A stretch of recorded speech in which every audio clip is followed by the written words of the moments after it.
శ్రీ గణేశాయ నమః. శ్రీగురు దత్తాత్రేయ నమః. మనం ఈ రోజున ఈ వీడియోలో మార్చి మాసంలో మకర రాశి వారికి ఎలా ఉందో తెలుసుకుందాం. మకర రాశి ఉత్తరాషాఢ 2, 3, 4 పదాలు, శ్రవణం 1, 2, 3, 4 పదాలు, ధనిష్టం 1, 2 పదాలు మకర రాశిలోకి వస్తాయండి. ఈ రాశిలో ఉన్న స్త్రీలకు పురుషులకు గ్రహ సంచారం బాగుంది. దంపతుల మధ్య ప్రేమ అనురాగాలు ఉంటాయి. అయితే గతంలో ఏదైనా చిన్న చిన్న మనస్పర్ధలు వచ్చి విడిపోయిన భార్య భర్తలు కలుసుకుంటారు. కుటుంబ సఖ్యత బాగుంది. అలాగే ధన విషయంలో కూడా బాగుంది. ధనం సమయానికి సమకూరుతుంది. కానీ అధిక ఖర్చులు ఉంటాయండి.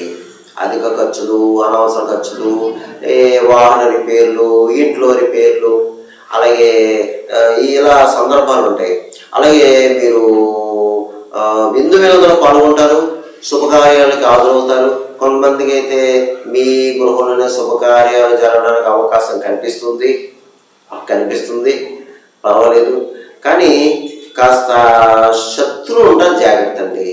ఈ మాసం మీకు శత్రువులు ఉంటారు. అలాగే మీ మీద కీడు, గోడు, నరపేడు ఉంటుంది. కాస్త జాగ్రత్త. ఇకపోతే కార్యజయం ఉంది, వ్యవహార జయం ఉంది, సంకల్ప సిద్ధి ఉంది. మీ సంకల్పం ఏదైతే ఉందో అది సిద్ధిస్తుంది. కానీ అప్పుడప్పుడు కోప ఆవేశాలు ఉంటాయండి. కోపం ఉంటాయి, ఉద్రేకం ఉంటుంది, గాబరా ఉంటుంది. కొంచెం జాగ్రత్తగా ఉంటుంది, భయాందోళన ఉంటుంది. మీరు టెన్షన్ పడవద్దు. కాస్త మెడిటేషన్ చేసుకొని సరిపోతుంది. కొంచెం ఓర్పుగా నేర్చుకోనండి. కొత్త వాళ్ళతో జాగ్రత్త. ఎవరితోనో మాట్లాడేటప్పుడు మాత్రం ఆచితూచి మాట్లాడండి. నోటికి ఏది వస్తే అది మాట్లాడద్దు. కొంచెం జాగ్రత్తగానే ఉండండి. మధ్యవర్తితో పనిచేయదు. మీకు ఈ మాసం మధ్యవర్తితో పనిచేయదు. అలాగే సొంత నిర్ణయాలు కూడా పనిచేయదు. కొన్ని విషయాలు అనుభవించిన సలహా తీసుకుంటేనే మంచిది. సొంత నిర్ణయాలు పనిచేయదు. కానీ వృత్తిపరంగా బాగుంది. ఎవరు ఏ వృత్తిలో ఉన్నా ఆ వృత్తిలో రాణింపు ఉంటుంది. మిమ్మల్ని గౌరవిస్తారు. చాలా చక్కగా ఉంది. మీరు ఒక స్టెప్ పైకి ఎక్కుతారు.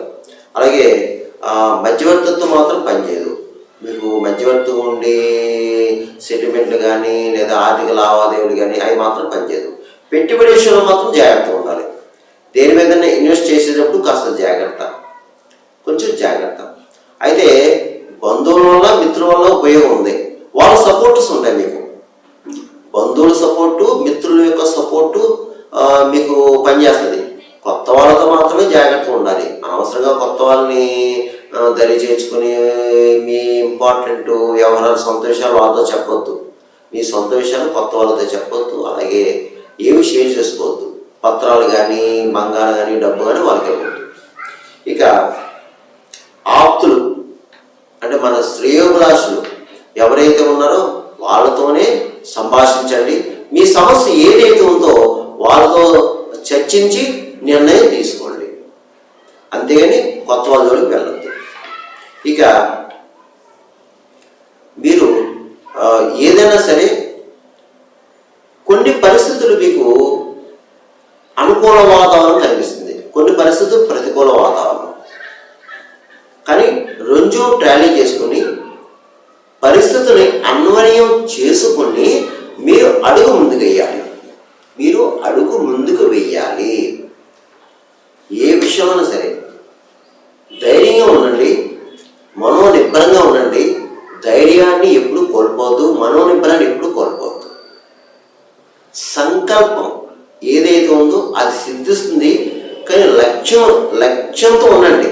నేను ఇది సాధిస్తాను, సంపాదిస్తాను, ఇది సాధిస్తాను, సాధించగలను అలా ఉండాలి. అప్పుడు మీరు సక్సెస్ అవుతారు. ఏదో ప్రయత్నం చేసి అది జరగకపోతే అనవసరంగా డేలా పడిపోయి బాధపడిపోయి మూల కూర్చోవద్దు. Try again. ధైర్యంగా ఉండండి, అడుగు ముందుకండి, ప్రయత్నం చేయండి, మీరు సక్సెస్ అవుతారు. అయితే ఇందులో కొంతమంది ప్రబుద్ధులు ఉన్నారండి, బద్ధకస్తులు ఉన్నారు. మీరు కూడా బద్ధకాన్ని వినడానికి మీరు ప్రయత్నం చేస్తే మీరు సక్సెస్ అవుతారు. ఇక మీకు జీవనాధారం బాగుంటుంది, వృత్తిపరంగా బాగుంటుంది. ఎవరు ఏ వృత్తిలో ఉన్నా వృత్తితో రాణింపు ఉంటుంది. మిమ్మల్ని గౌరవిస్తారు. ఒక స్థాయి మీరు వెళ్తారు. అన్ని విషయాలు బాగున్నాయి. అలాగే రియల్ ఎస్టేట్ రంగంలో ఉన్నారు, బాగుంది. మంచి బిజినెస్ సాగుతుంది. స్పెక్యులేషన్ లాభిస్తుంది. మోటార్ ఫీల్డ్ వరకు బాగుంది. అలాగే ప్రైవేట్ కాంట్రాక్ట్స్ బాగుంది. అలాగే రాజకీయ నాయకులకి బాగుందండి, రాజకీయ నాయకులకి బాగుంది. కాకపోతే మీ మీద నరపేట ఉంటుంది, నరఘోష ఉంటుంది. ఎందుకంటే మీరు మంచి పనులు చేస్తారు, రాజకీయ నాయకులు ప్రజల్లో గుర్తింపు తెచ్చుకుంటారు, మంచి కార్యాలు చేస్తారు, మీకు గౌరవ పురస్కారాలు లభిస్తాయి.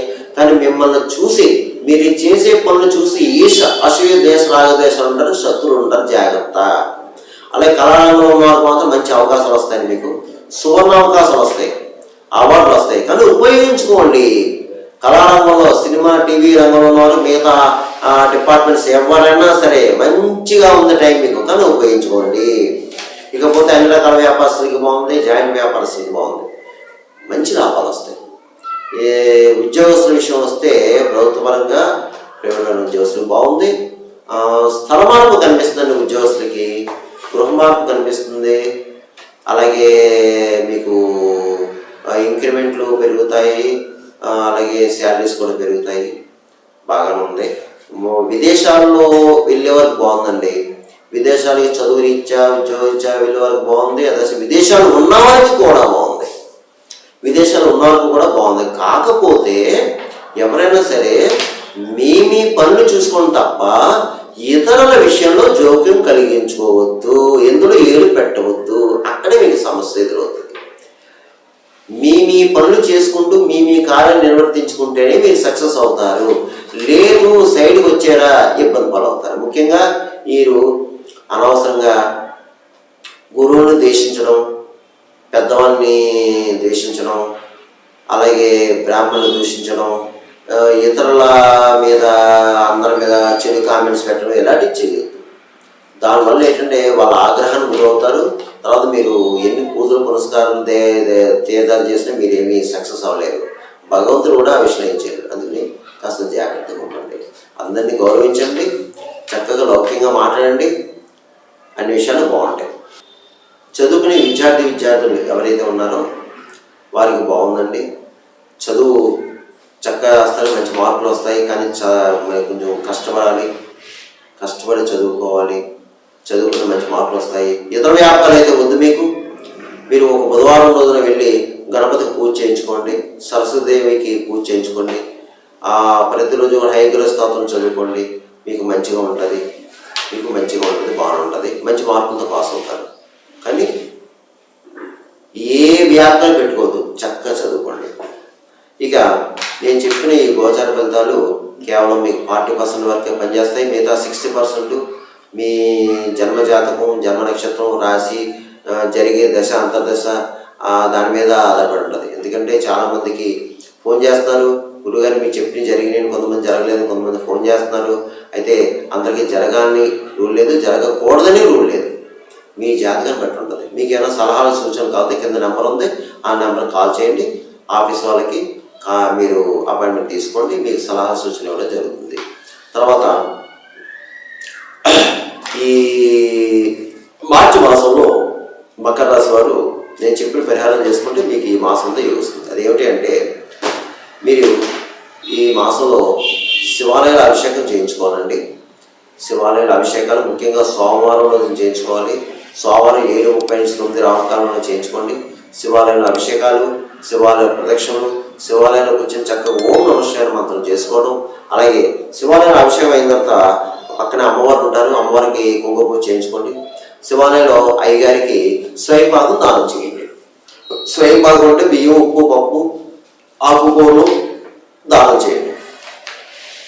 అలాగే ఒక శనివారం రోజున మీరు శని భగవాను తైలాభిషేకం చేయించుకోండి. శని భగవానికి తైలాభిషేకం చేయించుకోండి.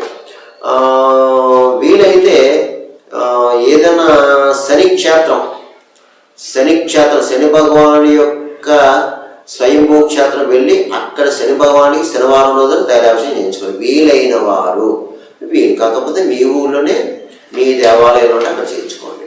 ప్రతిరోజు కాలభైరవం చదువుకోండి. వీలైతే ఒక మంగళవారం రోజున మీ దగ్గర దేవాలయంలో కాలభైరవ స్వామి దేవాలయం ఉంటే అభిషేకం చేసుకోండి. ఒక మంగళవారం రోజున, ఒక అష్టమి రోజున కానీ చేయించుకోండి చాలు.